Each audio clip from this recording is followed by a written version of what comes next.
At Thanksgiving, my stepbrother called me a burden. 6 weeks later, he was begging on my porch as police checked the papers. Last Thanksgiving, my stepbrother called me a burden in front of our family. By New Year's, he was hauling trash bags through the snow, evicted by me. If that sounds like the end, it was only the beginning of what Nathan set in motion. He used to yell at me if I sat on the couch, "Move. That's my spot." If I measured out cereal for myself, he'd accuse me of using too much milk, explaining that our mom buys it for the whole family. He would sneak snacks from my snack bag and watch too much TV. If I dared to protest, he would reply that I was glad they let me live there. Our parents were of little assistance. Just saying, "Kids will be kids," would be enough to keep them from taking a stand. When it came to making me feel uncomfortable, Nathan was a master. Whenever he became angry, he would bring up the fact that I wasn't actual blood, and if I ever outperformed him academically, he would accuse me of cheating. Go ahead and enter adulthood. While Nathan swung between dead-end employment and sofa surfing, I remained put to finish college. My dad, ever the saint, allowed Nathan to return to our house after his mom passed away so he could get back on his feet. That short-term stay was for 4 years. Over the course of those 4 years, he treated the apartment like a flop, failed to contribute to groceries, and failed to pay rent. Pizza boxes and beer cans would be scattered all over the floor 3 hours after I finished cleaning the kitchen. My laptop, headphones, and even outerwear would all end up in his hands without my knowledge or consent, and he would either return them damaged or with a cigarette scent. Relax. You didn't even buy this house. You're just lucky Dad lets you stay here. It was quite the statement from an adult who hadn't paid a bill in years, telling me I was lucky. Next was Thanksgiving of last year. Nathan had promised my dad he would help with dinner prep, but he had completely forgotten, so by the time our entire extended family showed up, tensions were high.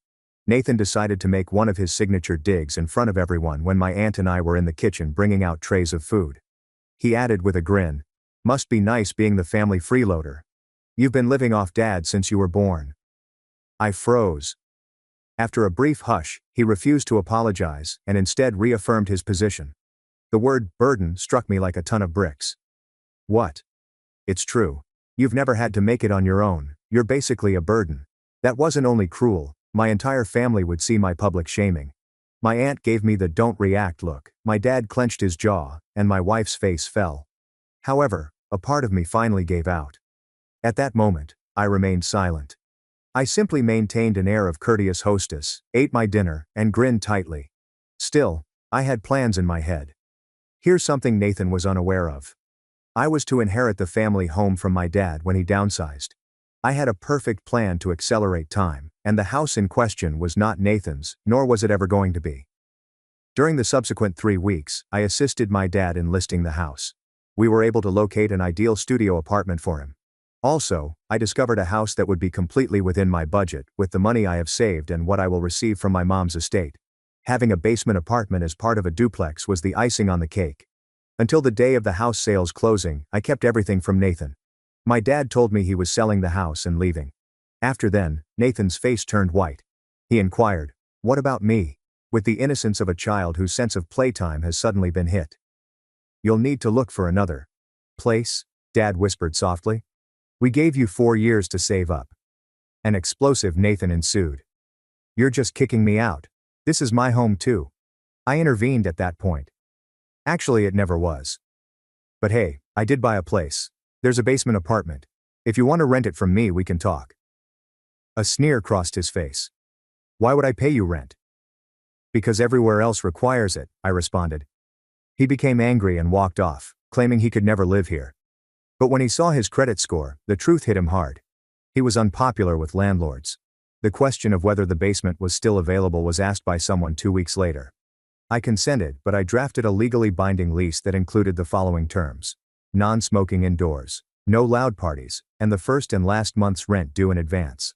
He obviously signed it with the intention of bribing or bullying me into being lenient at a later date. In the first month, his payments were prompt. Excuses followed. I remained rigid as she explained, "My check hasn't cleared yet." She went on to explain, "I had some unexpected expenses. I was already 1 month behind by the middle of December. Half of the rent was handed to me on December 21st, and he stated, 'You know, I'll get it to you eventually. Don't be such a hard ass.'" I met his gaze and harshly proclaimed, "No, Nathan. I'm treating you exactly how you said I should be treated, like I'm not your family, just your landlord. I served the eviction notice on the tenant when the rent was still outstanding as of Christmas Eve. By January 2nd, he was legally required to have departed. Nathan, meanwhile, was out in the snow dragging his garbage bags full of possessions on New Year's Eve, while everyone else was partying. For an extension, he pleaded with me. When he publicly humiliated me by calling me a burden, I brought it up again. The following morning, I was startled awake by a hammering on my front door. To my surprise, when I opened it, Nathan and a police officer were standing there. Nathan appeared pleased, as if he had already won something, while the cop appeared fatigued. Before I could even say, "Good morning," Nathan began to inform the police that I had forcibly removed him from the house and taken his belongings from the basement. I kept my cool and politely requested that they both wait while I retrieved my documents. Sarah had her phone out and was following closely behind, filming everything for future reference. Along with the signed lease, the court-filed eviction notice, and the bank statements revealing all the overdue rent payments, I returned. The officer meticulously examined everything, but Nathan persistently interrupted, claiming that it was all false, and that family members do not engage in such behavior toward one another. After a while, the officer glanced up and informed Nathan that the eviction was entirely within the law. He then cautioned Nathan against wasting police time by filing false reports. I had betrayed him, and our dead parents would be ashamed of me, Nathan yelled out, and he went totally ballistic. He was threatened with trespassing charges unless he departed my property immediately, according to the police. Nathan spit on my porch as he went off. I locked the door, but my trembling hands made it difficult for me to secure it. As Sarah and I sat on the couch, she wanted to know whether I was all right. However, I was unable to respond as I knew this was only the start. As Nathan left, we witnessed him topple our trash cans on the TV, which was recorded by our security cameras. Uncles, aunts, cousins, and everyone else started texting and calling me non-stop 3 hours later. According to Nathan's Facebook post, he was assaulting a family member who was going through a crisis and that I had made him homeless as an act of revenge. I was able to change the locks while he was at work and discard his possessions in the snow. My aunt texted me screenshots of his sad narrative. Some people even went so far as to say, "How could you do this to family? Karma will get you," and I didn't even have to defend myself. My dad had seen the posts before I even phoned him. Despite his assurances that he would support me, he later informed me that Nathan had phoned him in a distressed state, threatening to harm himself unless I allowed him to return to our home. I could tell Nathan was using every manipulative tactic in his toolbox because Dad sounded terrified. I went to work the following morning, but I was completely distracted. After noticing that I had been glued to the same spreadsheet for the past hour, my supervisor inquired as to my well-being. My thoughts kept returning to Nathan's threats, so I merely mentioned family troubles and attempted to return to my work. The phone rang while I was eating lunch, and it was my upstairs tenant informing me that 3 hours earlier, at 3 o'clock in the morning, Nathan had been trying to get into the building by banging on the doors. Repetition of this would cause her to terminate her lease, she said. Inside, I was freaking out because I couldn't risk losing a tenant, so I apologized and said I'd take care of it. When I got home from work early, I saw my front lawn in a state of complete chaos. Debris from Nathan's previous possessions, including shattered furniture, tattered clothing, and open trash bags full of rubbish, floated about. A piece of red splattered cardboard bearing the words, "Heartless," was smack dab in the center. While standing about, my neighbors whispered to each other and took pictures. I attempted to shrug off the curious looks as I waited on my porch and made another 911 call. While I was giving my statement, the identical officer from earlier that day walked up and photographed everything. After assuring me that a restraining order would be appropriate, he gave me the necessary forms to submit to the court. The officer informed me that Nathan was likely hiding somewhere, but I still wanted to know if they had any luck finding him. Sarah proposed that we get some luggage and spend a couple nights in a hotel that night until things settled down that night. I stood firm in my refusal, refusing to let Nathan force me out of the house I had fought so hard to purchase. We made a compromise the same night. We ordered additional security cameras and had a locksmith alter all the locks. After 2 days, I made the 40-minute drive to the downtown courtroom to file the necessary paperwork for a restraining order. Behind the glass pane, the clerk began entering my information into her computer, while I stood there, perspiring despite the chilly temperature of the facility. In addition to returning a copy, she informed me that the hearing would be held in 3 to 4 weeks, and that I would receive a notice in the mail containing the precise date. Afterwards, when I sat in my car and checked my phone, I discovered that Nathan had gone on another Facebook tirade, accusing me of stealing his home and claiming that my jealousy was the reason I was attempting to ruin his life. High school students who were unaware of the full context were quickly joining his cause and accusing me of being cold-hearted in the comments section. I hadn't seen my dad in years, and he looked exhausted when he came up at my door that afternoon. Martin, Nathan's biological father, messaged him on Facebook after viewing all of Nathan's posts, he told me as he sat down at my kitchen table. It seemed like weird timing for Nathan's biological father to turn up suddenly, after all these years, so I pondered what Martin's message actually meant. After 4 years with his step-family, why didn't Nathan seek advice from his biological father? Martin had withdrawn from Nathan's life for nearly 2 decades, but all of a sudden, he was eager to lend a hand and find out the truth. According to Dad, Martin was very irate and was demanding my address, which Dad flatly refused to give him. When I arrived at work 3 days later, I noticed that my designated parking area was obstructed by Nathan's battered Honda. He was smoking a cigarette while sitting on the hood of the vehicle. Staying in my car with the doors locked, he approached and began pounding on my window, requesting that I end the eviction and allow him to return. He said that I owed him anything since we were related, that he was stuck in the middle of winter with nowhere else to go, and that I was essentially attempting to murder him. In the midst of his yelling and kicking my car door, which would later incur a $300 repair bill, I contacted the building's security via my cell phone. Within 5 minutes, 2 security officers arrived and forcibly removed Nathan from my vehicle as he continued to yell that I was a monster for abandoning my loved ones. They helped him to his vehicle and waited outside as he drove away. However, he yelled out the window that the ordeal was far from finished. An hour later, in his office, my supervisor asked whether I was okay after security briefed him on the situation. I gave him the paperwork for the restraining order and gave him a brief explanation of what was happening as he nodded and took notes. He assured me he got it, but he wanted me to inform him if anything else went wrong on the job, citing the company's safety regulations. About 15 days after I had retained Vanessa Smith Moore, a real estate attorney, to manage the eviction proceedings, I was having breakfast when her phone rang. According to what she told me, Nathan had complained to the city about the unsafe condition of the apartment in the basement, citing various code breaches. I needed to make sure everything was up to code because an inspector was coming next week to check the property. If it wasn't, I could be fined.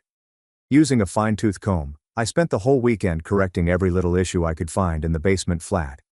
Sarah was a great assistance in organizing the paperwork that showed the most recent inspection date and the various permits that were on file for the flat. She helped me fix every broken light bulb and loose screw while muttering something about how Nathan was ruining our life and how she wished he would just go. I tried not to appear anxious as I trailed behind the inspector on Monday morning at 8 o'clock as he arrived with a clipboard and began going over everything. All the smoke and carbon monoxide detectors were tested, as were the electrical outlets, the plumbing beneath the sink, and the distance between the stair railings. His sole discovery was a loose railing on the stairs, which I promptly tightened with my drill. He sounded irritated that he had wasted his morning on what was obviously a vengeance complaint as he watched, and he brought up the fact that someone had been contacting the city inspector's office over this property on multiple occasions. It was strange because my Aunt Claire and I generally only spoke at family events, so her unexpected call that evening was somewhat strange. According to her, she had been stalking Nathan on Facebook and had captured screenshots of all of his posts, including the ones in which he threatened to harm me upon occasion. During our childhood, she informed me that she would testify at the restraining order court regarding Nathan's history of bullying and manipulation. She recalled the Thanksgiving episode vividly, and stated that she had been repulsed by his actions, but had refrained from taking any further action because she didn't want to escalate the situation. I had never met or spoken to Martin Lawson before, but 2 days later I received a call from an unfamiliar number. When I answered, it was Nathan's biological father. He wanted to set up a time to drop over because Nathan was now staying with him and needed to retrieve his stuff from the downstairs flat.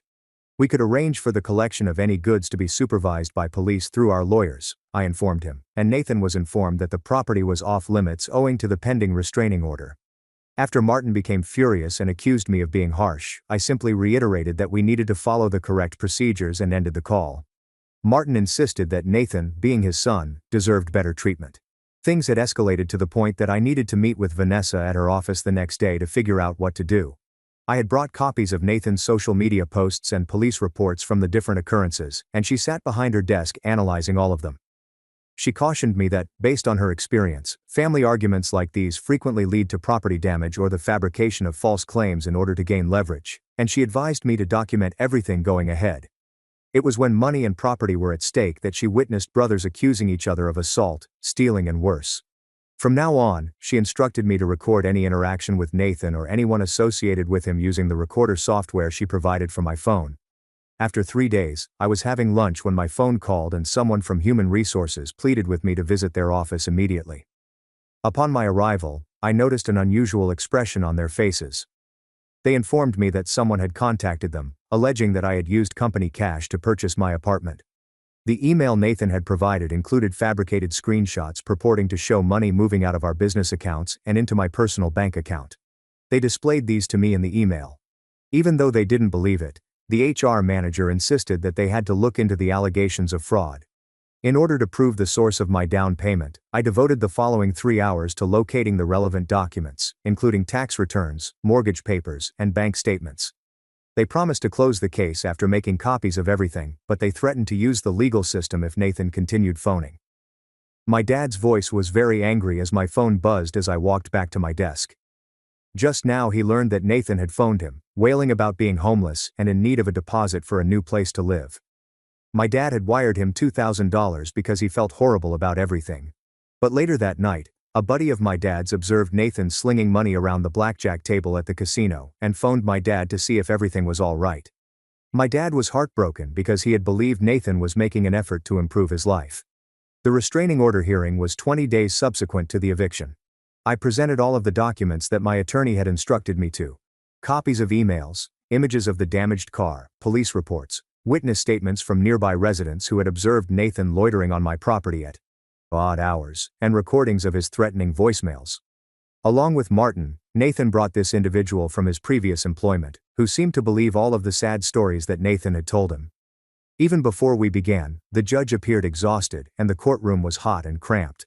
First, Nathan went on the offensive, accusing me of having orchestrated his failure with an impossible lease, and of having planned this entire ordeal since Thanksgiving in order to exact revenge for a single remark. Real tears streamed down his face as he accused me of ruining his life and turning his entire family against him. He said he was merely attempting to stay alive as I subjected him to psychological torture. Until the judge ordered him to remain silent unless summoned as a witness, Martin did little more than nod and attempted to remark on how good Nathan was. When my turn came, I simply brought out the facts with all the paperwork I needed, outlining the sequence of events, the rent that was late, the property that was damaged, and the harassment that ensued. After what seemed like an eternity of consideration, Judge Harper issued a mutual restraining order prohibiting any form of contact between us and forcing us to maintain a 500-foot distance. While Martin attempted to drag Nathan toward the door, Nathan sprung to his feet and yelled that this wasn't over. While making an online bill payment a week following the restraining order, I saw some strange transactions on my credit card statement.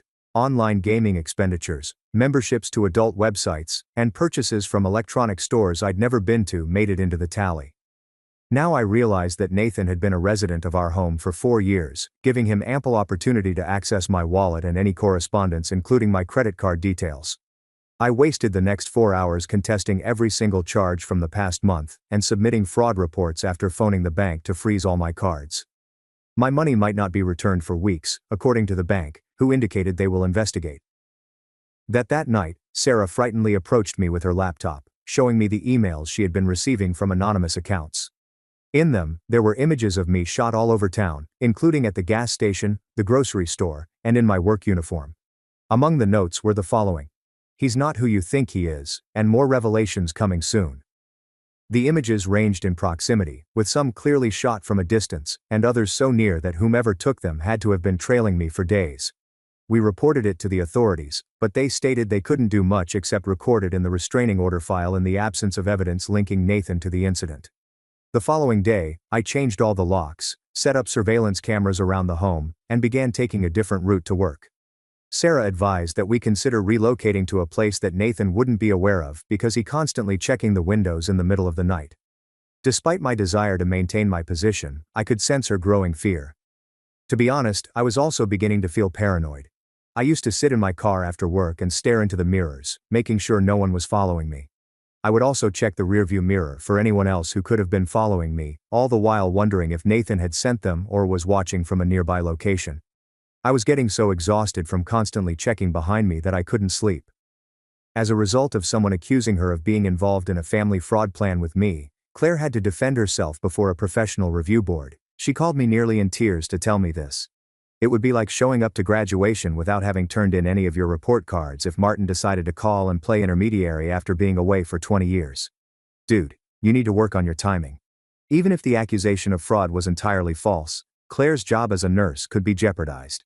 I knew Nathan wasn't going to stop after me. He was going after anyone who had sided with me, and I had no clue who or what he would do next. I began searching for local private investigators that night since I couldn't get to sleep. I contacted one that had excellent reviews first thing in the morning when I located one. Jim, the man, claimed to have completed extensive background checks and was available to begin immediately for $500. I met him at a downtown coffee shop and gave him Nathan's complete name and the limited information I had. Jim returned my call 3 days later, this time carrying a large folder full of paperwork.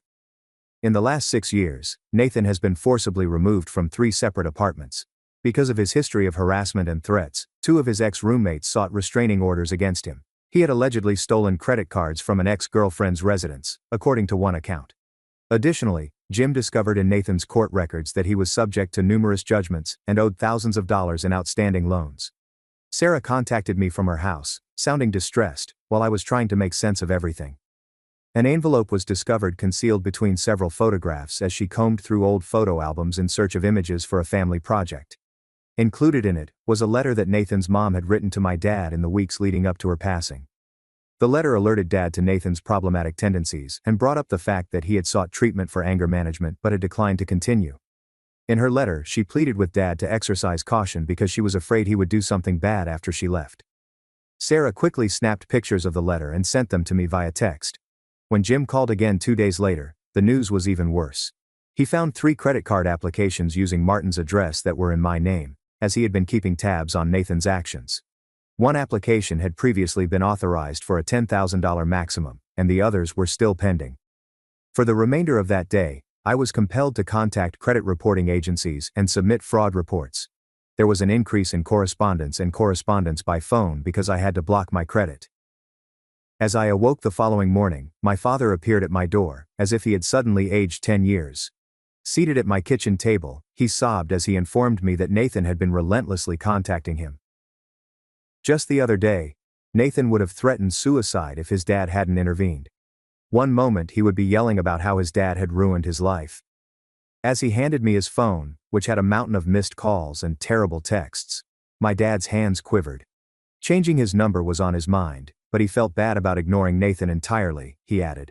I brewed him a cup of coffee, and we spent the next hour discussing our alternatives. My upstairs tenant had a notification when they knocked on my door that afternoon. She loved the flat, but the constant drama and worries about her safety were too much.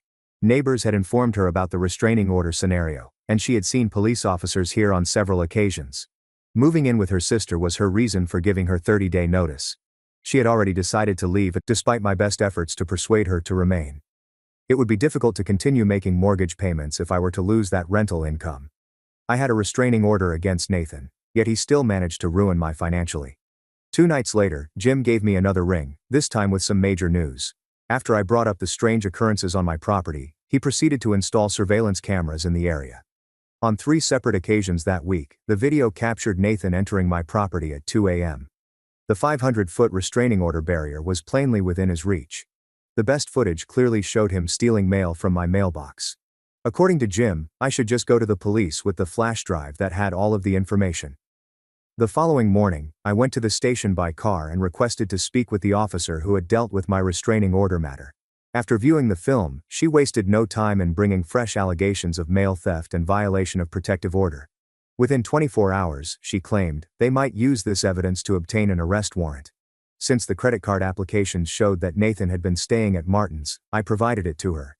Indeed, later that night Martin yelled into the phone to get my attention. Police, he added, had been pounding on his door in search of Nathan, and now his neighbors suspected him of hiding a criminal. He said I was hunting after a disturbed young man who needed assistance. According to him, Nathan had spilled the beans about how I had betrayed his family by stealing their home and turning them against him. If I did not cancel the police report, Martin threatened to sue me for harassment. I ended the call after informing him that Nathan was carrying out credit card theft using his address. I dozed off that night, taking note of every sound emanating from the house. Along with me, Sarah tossed and turned, flinching at the sound of the floor's creaks. I couldn't help but keep checking the locks and peering out the windows, paralyzed with fear that Nathan may lose it and attack. I still didn't feel secure, even after installing a security system and new deadbolts. Our hearts were beating at 3 in the morning when an automobile outside backfired, and we both jumped out of bed. The two of us were unable to recover from that night's sleep. While we waited until dawn, we did nothing more than lie there in the dark. The long-awaited call finally came 2 days later. That morning, at Martin's house, the police had detained Nathan. Bank statements, a credit card offer, and other items of my mail were discovered during the search of his backpack, which was conducted as part of the arrest. Additionally, 3 forgeries bearing my name and address, but featuring Nathan's likeness were discovered. He faces allegations of identity theft and violating a restraining order, according to the police. Therefore, he is being held without bond. According to her, I should expect to hear from the prosecutor regarding the filing of further charges and my potential testimony at trial soon. The courthouse contacted me 2 days later to inform me that afternoon was Nathan's bond hearing. Sitting in the back row, Sarah and I watched as Nathan shuffled in, dressed in orange prison garb and handcuffed. Nathan felt his cheeks flush as the judge set bail at $10,000. Martin, who was seated 3 seats ahead of me, simply shook his head and left the courtroom when the judge inquired about those who could post bail. Afterwards, I learned that Martin had found out that Nathan had pawned his mom's jewelry collection for drug money after stealing it from his apartment. I had my first 8-hour sleep in weeks that night. The following morning, Vanessa contacted me and showed up at my flat bearing a bundle of paperwork. Receipts and repair estimates were sprawled out on my kitchen table as she began to circle numbers. According to her, our civil case was strengthened by Nathan's arrest. She was planning to sue him for a number of reasons, including the damaged windows, the spray paint damage, the 3 months of rent she lost from the upstairs unit, the cost of credit monitoring services, and her emotional distress. Nearly $40,000 was the grand total. She claimed that Nathan would be unable to rent a suitable place for years to come due to the ruling, even if he never paid a dime. Later that night, Sarah cooked pasta while the rest of us sat around the table and completely avoided discussing Nathan. While perusing her phone's vacation options, she informed me of a promotion she had received at work. In the spring, we discussed the possibility of a trip to Hawaii. After 6 weeks of non-stop anxiety, it was strange to have a casual discussion. For once, my shoulders were truly at ease. Nothing happened for 3 weeks. On day 50, I returned to work full-time without fidgeting with my phone every 5 minutes, or bouncing at the sound of a knock on the door. My boss took me aside and told me she'd seen that I'd been paying more attention recently. At lunch, my co-workers were curious about what had happened, and were quick to offer anecdotes about their own wild families. The sister of one lady attempted to set fire to her garage, while the brother of another man had twice stolen his identity. As a result, I felt less isolated. During the middle of the day, Claire forwarded me images taken from a Victims of the Justice System Facebook page, where Nathan had somehow managed to post while incarcerated. He insisted that he was a political prisoner and that he had been betrayed by his own family and crooked police officers. Some people were so convinced that they offered to wire funds to his commissary account. A caring individual expressed her intention to establish a GoFundMe in support of his legal representation. Vanessa has been notified of everything. When I checked my caller ID the following morning, I saw that it was a collect call from the county jail. Swift and furious, Nathan's voice resounded before I could end the call, accusing me of destroying him for no reason and promising to pay it forward once he hung up. His call was abruptly ended after 15 seconds by the program. I reported the threat by calling the police station, my voice trembling with fear. The corrections officer assured the caller that they will check the taped call right away. They phoned back within 3 hours to report that Nathan had violated the rules by using another inmate's phone time. Nathan was prohibited from using any electronic devices for a period of 90 days as they added charges of witness intimidation. Sipping coffee on my back porch, my dad dropped by that weekend. When he put down his mug, his hands trembled slightly, and he appeared older than I'd ever seen him. In order to discuss Nathan's manipulation of him throughout the years, he informed me that he had scheduled a session with a therapist. He expressed regret for not standing up to Nathan and for failing to protect me from him when we were children. He further claimed that Nathan had been pilfering his money and credit cards without his knowledge or consent. Before, he had been too ashamed to confess. On the 62nd day after that, I was showing the upstairs flat to someone who might rent it out. The man was a former police officer who took pleasure in the installation of surveillance, cameras and stronger locks. Knowing the facility was well protected, he remarked, made him feel safer. In a matter of days, he had completed his application and passed the background check. Even if he's already in prison, why does Nathan insist on making matters worse for himself? When you're already facing serious charges, it seems like a weird choice to steal another inmate's phone time to threaten someone. Martin, who appeared anxious, showed up at my door just as I was going over the paperwork for his lease. "I have a proposal," he added. In exchange for his removal from my case, he threatened to testify against Nathan in any legal or criminal proceedings. Later, he confided in me that Nathan had a long history of stealing from him, including his mother's jewels, as well as his social security information for opening credit cards and forging checks. He could confirm everything with his bank accounts and receipts from the pawn business.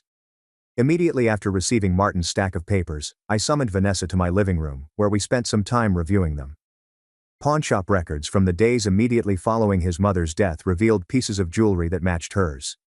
Despite Nathan's best efforts to imitate Martin's signature, his handwriting was clearly visible on the counterfeit checks.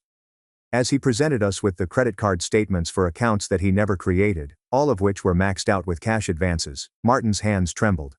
Vanessa documented the event with photographs and promised to have Martin testify as a witness. According to Martin, this was something that Nathan had done to at least 3 of his cousins and an uncle throughout the years, but nobody was willing to come forward because they were ashamed. Sarah thought it would be a good idea to join a support group for families dealing with toxic relatives when she saw me looking at the ceiling that night. Despite my reluctance, she proceeded to schedule the appointment. The following week, 8 of us sat in a church basement and listened to tales that were all too familiar. In order to get insurance money, the brother of one woman burned down her garage. His identity had been taken 6 times by another man's sister. Nathan wasn't simply nasty, he was dangerous, as I learned from their accounts. A sheriff's van pulled up to the courthouse 3 days later as I drove past it for work. Inmates bound and wearing orange jumpsuits were being unloaded. With his ankles linked, Nathan shuffled to the 3rd spot in line. Through my windshield, we locked gazes, and he halted his stride. Even as the security behind him shoved him ahead, Nathan persisted in looking at me. In a motion that appeared to be, "You're dead," he was forcefully pushed through the door by the guard. The trembling in my hands was so intense that I had to stop. 3 months later, that afternoon, I received a call from the prosecutor informing me that the trial date had been set. We had footage of Nathan's assault, vandalism and threats, yet he pled not guilty to all charges. The defense attorney representing him appeared little older than 12 years old and fumbled with documents all over the courtroom. Nathan, she added, was defending a horrible client who had a knack for letting attorneys go. After 2 weeks of relative silence, my cousin phoned to find out whether I had indeed stolen Nathan's fortune. That same query was later texted by my aunt. Nathan, it turns out, was composing letters to all of his relatives from behind bars, informing them that I had deceived Dad into selling the house and keeping his portion. While the majority chose to disregard him, a select handful began to inquire. The house deed was never in Nathan's name, so I had to send copies of that. A morning, Vanessa contacted me to share the exciting news that she had made a monumental discovery. 2 more states have fraud and theft warrants for Nathan. One of them was from when he was 9 years old, and still living with his ex-girlfriend, when he emptied her bank account. The second one dates back 6 years to his time when he stole sensitive client data while employed at a vehicle dealership. She had already begun discussing the possibility of merging evidence with the local prosecutors. The identical scams kept happening in several cities for more than a decade. I was asked to meet with the prosecutor so I could rehearse my testimony in advance, in case Nathan managed to provoke me while I was testifying. I was interrogated for 3 hours in her office by her assistant, who pretended to be Nathan and asked me horrible questions regarding my mom's death and whether I felt jealous of him. I learned from her to always speak at a normal volume and to count to 3 before responding. I felt like I could take a punch at the end. At the same time, Officer Grant, a retired police officer, moved onto the 2nd floor of my duplex. He returned from searching several databases for Nathan's name with a worried expression on his face. He produced documents that dated back 16 years, which included 2 restraining orders and a stalking arrest. He beefed up the security on my doors with more locks and set up a network of cameras to monitor the entire property. Sarah, who was having trouble sleeping, proposed that we seek couples therapy as a means of coping with everything. We hadn't processed anything in months while in crisis mode, the therapist helped us realize. The family members who were incessantly inquiring about Nathan prompted us to begin exercises in improved communication and boundary setting. Even after using it, Sarah's anxiety over the phone continued. After going through her mom's old computer, Claire discovered emails from Nathan's parents and decided to contact him.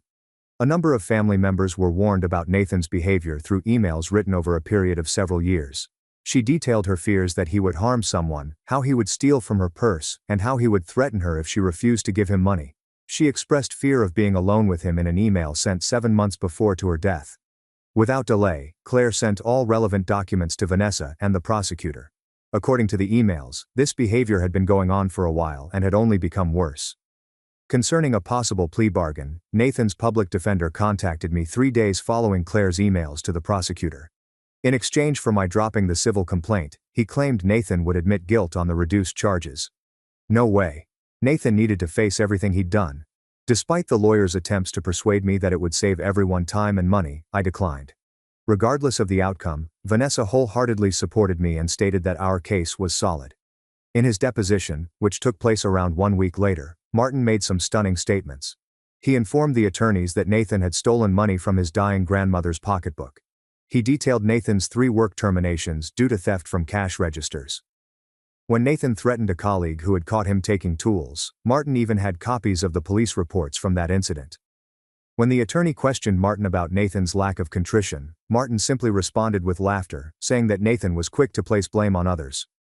I went to clear up the basement flat that weekend, and it was far worse than I had anticipated. There were holes the size of fists that Nathan had pounded into the wall behind the posters. There were a lot of loose or broken fixtures in the bathroom. The carpet had the signs of cigarette burns. I discovered several items that provided insight into his conduct, including empty bottles and drug paraphernalia, under the bed. For Vanessa's benefit, I documented the situation with photographs and a detailed inventory of the damage. Even with such little flat, the estimated repair costs were about $10,000. A strange alert about an attempt to access my Facebook account came up on my phone as I was coping with all that. The computer lab of the county jail was the supposed source of the security alert. As soon as I realized what had happened, I contacted Vanessa and changed all my passwords. Even from behind bars, she implied Nathan was likely attempting to provoke me. I was notified by her phone the next morning that cyberstalking charges had been added by the prosecutor. It is likely that Nathan's attorney sought a psychological evaluation in the hopes that it would bolster his client's case. Nathan didn't get good news when the findings were in 2 weeks. His narcissistic antisocial personality disorder was the diagnosis of the psychologist. His lack of regret and apparent intent to continue his current course of action were highlighted in the report. It essentially validated the general consensus about him. When Vanessa called me one afternoon, her voice betraying her concern, things began to spiral out of control. Through her office, Nathan's cellmate had attempted to contact her with details regarding Nathan. The man claimed that upon leaving, Nathan discussed the possibility of hiring assailants to destroy my duplex. My initial assumption was that the cellmate might be faking it for some ulterior motive. Unfortunately, Vanessa later sent me images of Nathan's scribbled notes, which the inmate had taken. The notes had my address, specifics regarding the duplex arrangement, and even suggested times when I would be available at work to accomplish it. Reading about Nathan's schemes to ruin what I had worked for made my hands tremble. Shortly after Vanessa presented all of the evidence to the prosecutor, the FBI became involved. 2 agents arrived to question me regarding the dangers and Nathan's background.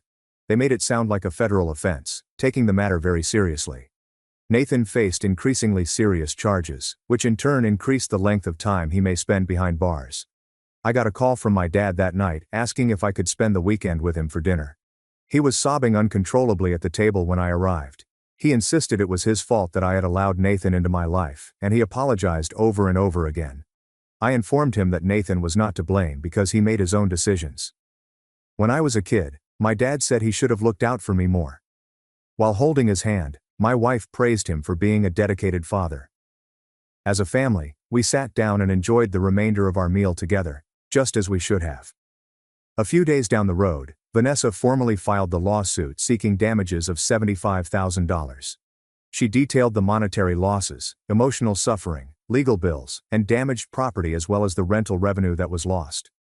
Our odds of winning the civil case, she indicated, were quite excellent, even though Nathan was likely to be convicted on the criminal charges.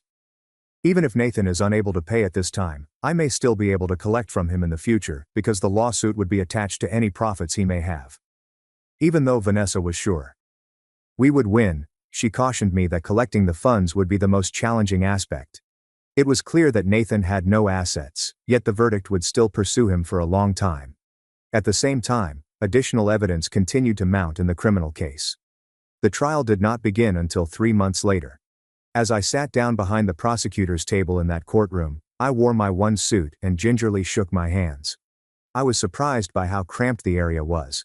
The wood paneling and the stiff benches forced everyone to sit up straight. Looking straight ahead, Nathan sat at the defense table in his orange jumpsuit, as his lawyer said something to him. As he plans home renovation projects utilizing matches, Nathan plays jailhouse pen pal with the entire family tree.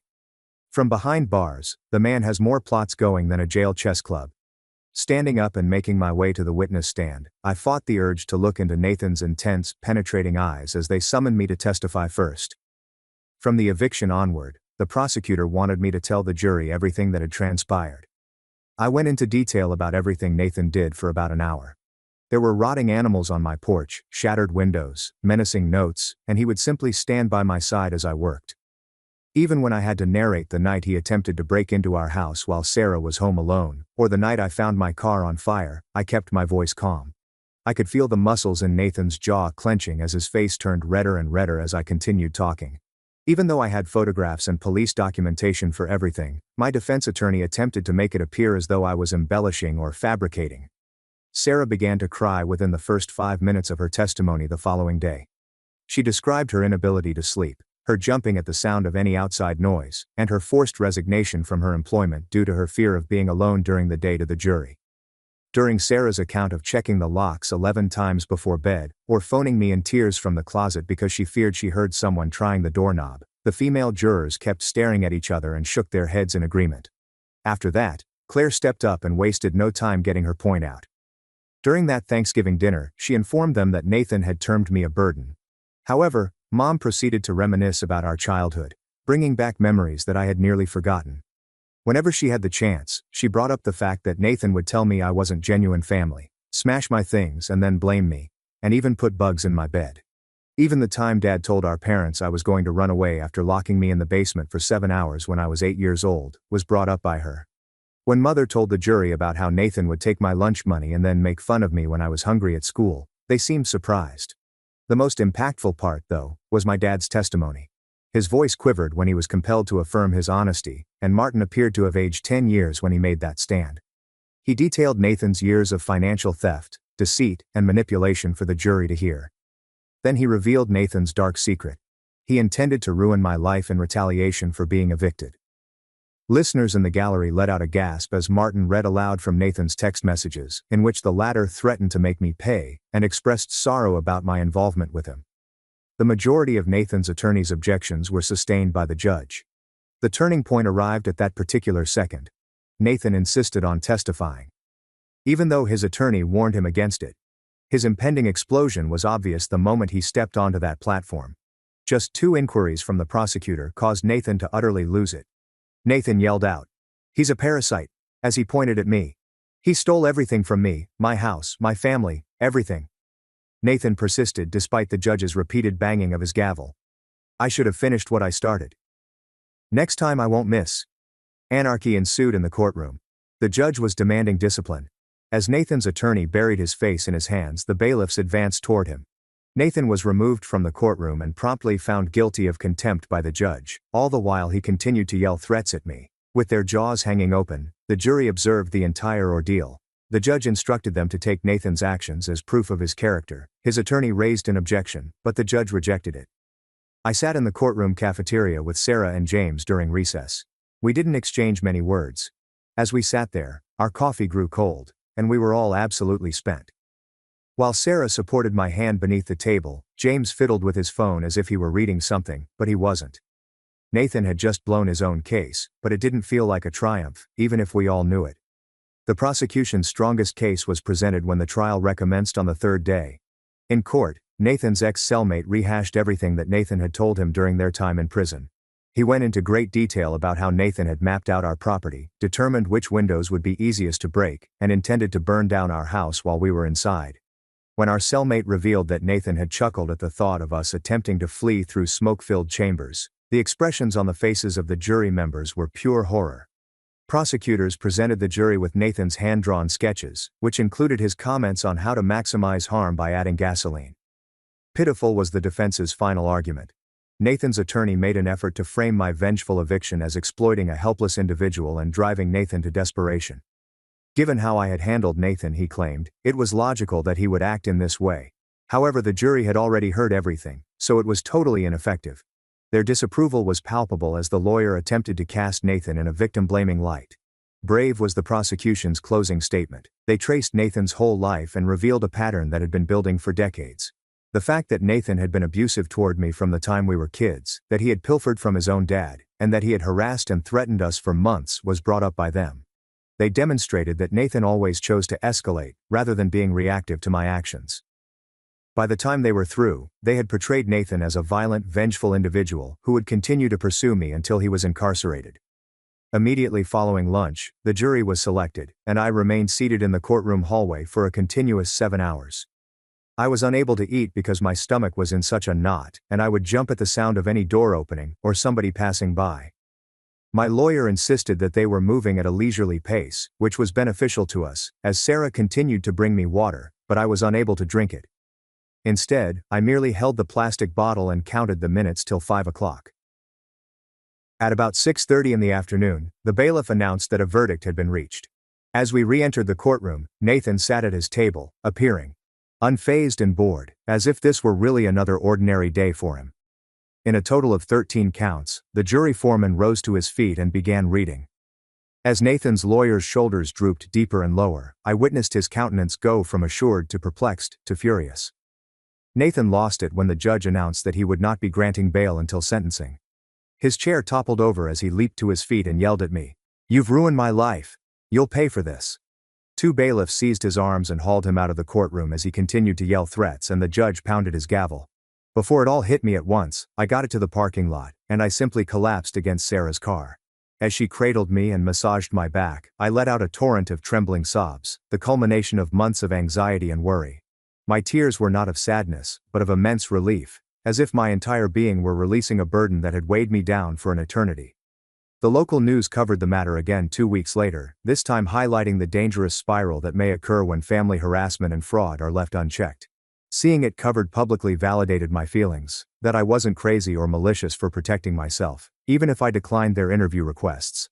3 weeks subsequently, the sentencing hearing took place, and the judge spent 21 minutes reviewing Nathan's remorseless psychological evaluation, Sarah's and my victim impact statements, and Nathan's extensive record of comparable conduct before announcing a sentence of 5 to 7 years in federal prison for all charges. In a chilling turn of events, as the bailiffs shackled Nathan and prepared to remove him from the premises, he locked eyes with me. His icy tone conveyed his intention to confront me upon his release, a threat that the court officials dutifully recorded and included in his case file. The judge made it crystal plain that Nathan couldn't contact me or come within 1,000 feet of me even after his prison term ended. Basically forever, and Vanessa succeeded in getting the permanent restraining order authorized that same week. Sarah and I didn't feel comfortable inviting folks around for dinner until a month later. With just a handful of pals, we were the center of attention, and everyone couldn't help but notice how much more at ease we appeared compared to our previous encounter. One morning, the man who lives in the apartment above me stopped me in the corridor and remarked on how pleasant and quiet the building had been recently. At that moment, it hit me. It had been days since I had last checked the security cameras, the last time I had jumped at strange noises, and the last time I had felt the perpetual dread in my chest. The settlement in Nathan's civil case was announced by my lawyer that afternoon. The point wasn't the money. It was holding him responsible for his actions that was important. They agreed to garnish his future prison earnings so I could receive $55,000 in installments. Just 2 weeks after Nathan's situation began to escalate, my dad gave me a call to see if I would be interested in returning to our childhood fishing spot. We gathered all of our fishing gear and headed to the location by the old bridge, where we normally catch the most bass in the spring. He began to apologize once more for failing to adequately defend me from Nathan throughout those years, as we sat there with our lines in the water. I informed him that we were no longer focused on the past, but rather on the future. Later, he gave me a shoulder rub, nodded, and then pointed to a fish jumping close to the shore. I decided I didn't need to live in a fortress longer, so that weekend I took down most of the security cameras around the home, leaving only the conventional ones by the doors. Sarah beamed with delight as she watched me carefully pack up the flashing red lights for charity. Suddenly, the home seemed lighter. The following week, Claire contacted to discuss planning a Thanksgiving family reunion. emphasizing that there would be no drama and that the focus would be on being thankful for what we had. What someone must be thinking when Nathan refuses to listen to his lawyer's advice and insists on testifying nonetheless is beyond me. In court, with the judge looking on, he yelled threats at me. His prediction is intriguing to me. I agreed to host since I now had the largest house, even though I still felt awkward at large family gatherings when she asked if I would. I discovered Nathan's old bedroom set still stacked in the corner of the basement as I was clearing out the space for everyone. After I rented a vehicle and dropped everything off at the downtown homeless shelter, I helped Sarah set up her art studio for the remainder of the day.